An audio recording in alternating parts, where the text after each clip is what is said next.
भगवान कहने लगे धन्य है द्रौपदी, तेरी गाथा संसार गाएगा, यश कीरत की ध्वजा तेरी स्वर्ग में फहराएगी। अरे तेरे 5 बच्चा मारे तो इसी के प्राणों की भीख मांग रही है।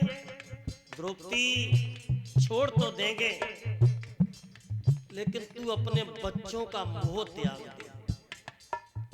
तेरा आंसू नहीं गिर जाए तो इस ब्राह्मण को हम छोड़ सकते हैं। तो बोली है द्रौपदी प्रभु,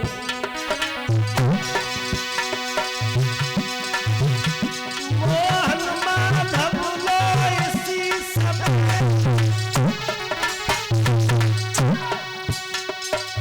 अपना मोह त्याग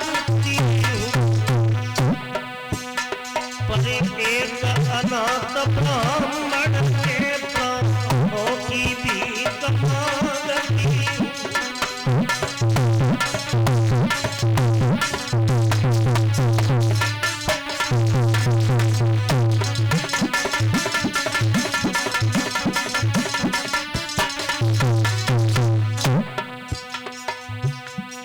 अरे निक कर ले भजन तुमरिया में माया के दीवाने।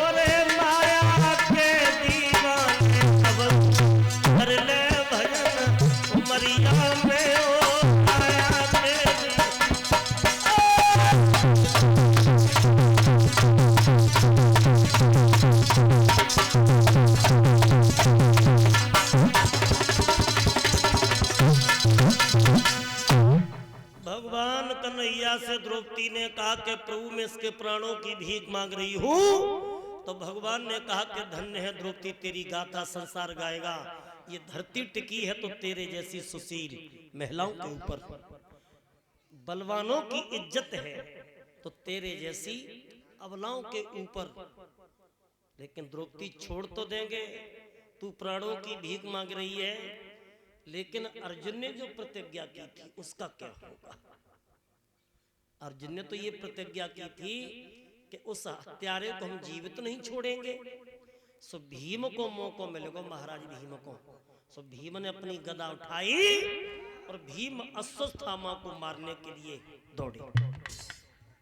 भगवान कन्हैया ने कहा कि भीम रुको, द्रौपदी मना कर रही है, द्रौपदी प्राणों की भीख मांग रही है, तो मारने के लिए जा रहे। और अर्जुन से कहा कि अर्जुन तुमने तो पांचाली से ये प्रतिज्ञा की थी कि उस हत्यारे को जीवित नहीं छोड़ेंगे, उस प्रतिज्ञा का क्या होगा।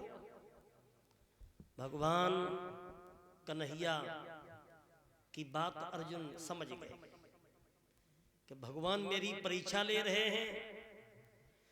अर्जुन ने क्या किया है कि तलवार हाथ में उठाई है और तलवार हाथ में उठा करके उस अश्वत्थामा के मस्तक में जन्म से एक दिव्य मणि थी मस्तक में, और मस्तक चीर करके उसकी दिव्य मणि को अर्जुन ने निकाल दिया।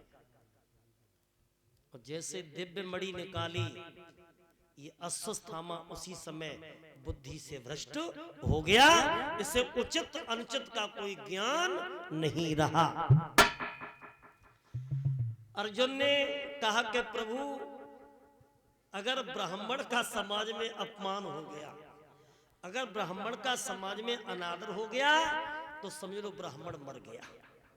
अपमान करना ही ब्राह्मण का मर जाने के समान है।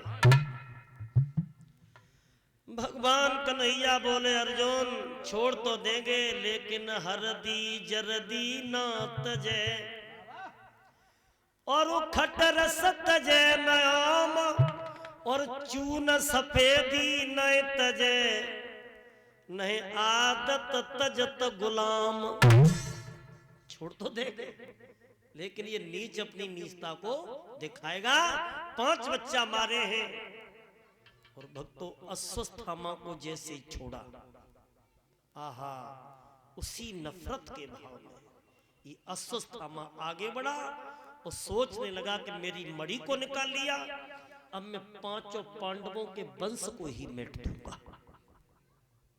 मैं सुनता आ रहा हूं, मैं सुनता आ रहा हूं कि कुरुक्षेत्र में अभिमन्यु मारे गए और अभिमन्यु की पत्नी है उत्तरा। उत्तरा के 6 महीने का गर्भ है और वही बच्चा पांडवों के वंश को आगे चलाएगा। तो इस गर्भ को ही हम नष्ट कर दें तो पांडवों का वंश ही मिट जाएगा। उत्तरा के गर्भ था और आगे बढ़ के इस दुष्ट अश्वत्थामा ने क्या किया है कि बाण लेकर के और भक्तों धनवा पे बाण चढ़ाया और बाण का संधान किया। वो बाण दिशा बदल करके उत्तरा के गर्भ में प्रवेश करता है और उत्तरा के गर्भ में जब प्रविष्ट होता है तो गर्भ में जो बच्चा था उस बच्चे को वो बाण जलाने लगा और उत्तरा रो रो करके भगवान को बुलाने लगी है और भगवान की आराधना करने लगी है कि प्रभु मेरी रक्षा करो। और आप लोग भी तालियां बजाते हुए भगवान की आराधना करेंगे।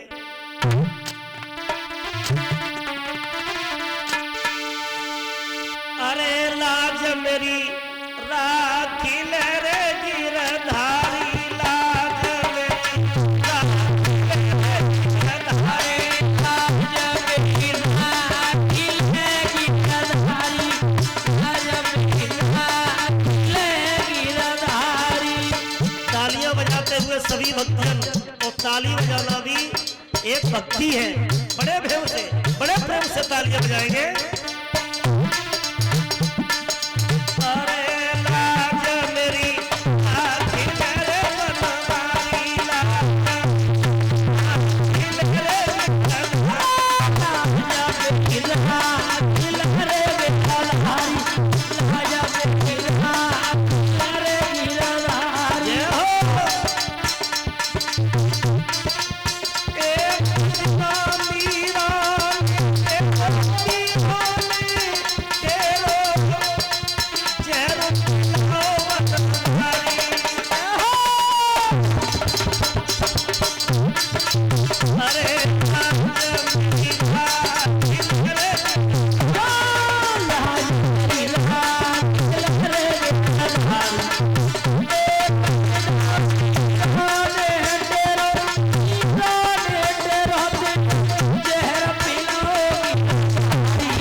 कौन कहता है भगवान आते नहीं है?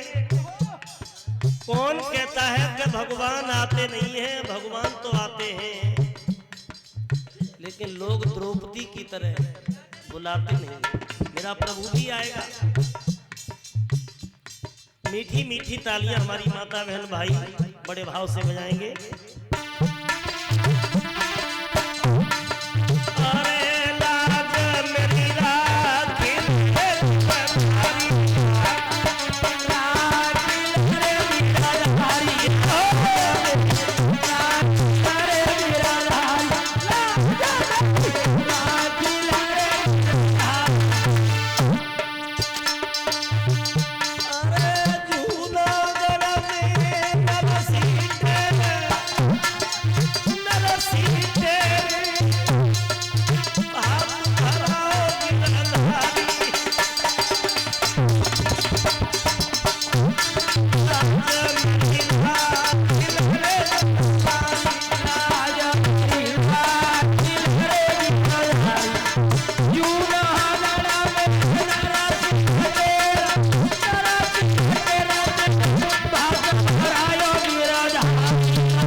रक्षा करो। उत्तरा भगवान कन्हैया की आराधना कर रही है। इधर भगवान कन्हैया पांचों पांडवों से विदा लेकर के रथ पे बैठ करके निकल के जा रहे थे, तो क्या देखा कि सामने से उत्तरा आ रही है, रोती हुई, चिल्लाती हुई, गिरती है, कभी उठती है।